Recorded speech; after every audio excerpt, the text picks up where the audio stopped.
मी तुम्हाला 3 psychological trick आज सांगणार आहे, की ज्या गोष्टी समजल्याने आपल्याला जेव्हा ते प्रॉब्लेम प्रत्यक्ष आपल्याला फेस करावे लागतात आणि ते आपल्याला माहीत असेल कसं डील करायचं, तर ते सोपं होऊन जातं.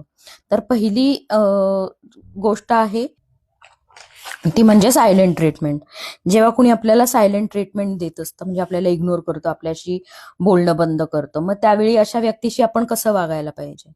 तर पहिली गोष्ट आपण चूक करतो, की आपण त्यांच्या मागे मागे जातो, बोल ना माझ्याशी, का बोलणं बंद केलंय, अशा पद्धतीने त्या व्यक्तीला जास्त इम्पॉर्टन्स देतो, जे करायचं नाहीये. की तिच्या मागे मागे जाणं, माझ्याशी बोल, माझं काय चुकलं, अशा पद्धतीने आपण या गोष्टी करायच्या नाहीयेत. कारण आपण जर गिल्टमध्ये गेलो, आपण स्वतःला जर कमी समजलो, मग अशा गोष्टी झाल्या तर सगळी पॉवर त्या समोरच्याच्या बाजूनी जाण्याची शक्यता असते.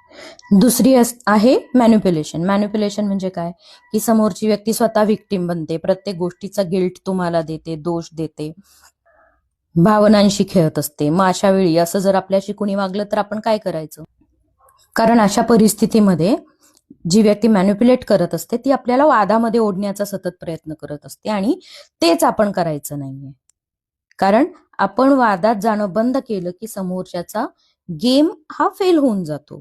त्यांना जास्त स्कोप मिळत नाही त्यांच्या बाजूने परिस्थिती ओढवून घेण्याचा. तिसरी गोष्ट आहे कंट्रोल करणं.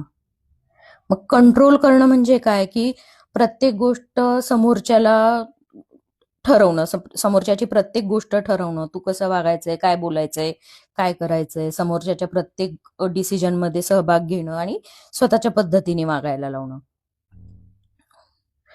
मग अशा वेळी काय करायचंय आपण? कारण कंट्रोल करणारी व्यक्ती काय करते, काहीही करून आपल्या पद्धतीने समोरच्याला निर्णय बदलायला भाग पाडत असते किंवा गिल्ट टाकून स्वतःच्या पद्धतीनेच वागायला भाग पाडत असते.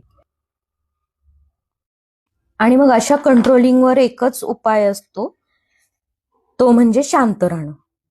आपण जर शांत राहिलो तर समोरच्या व्यक्तीला तसा काही संधी मिळत नाही त्यांच्या पद्धतीने कंट्रोल करण्यासाठी.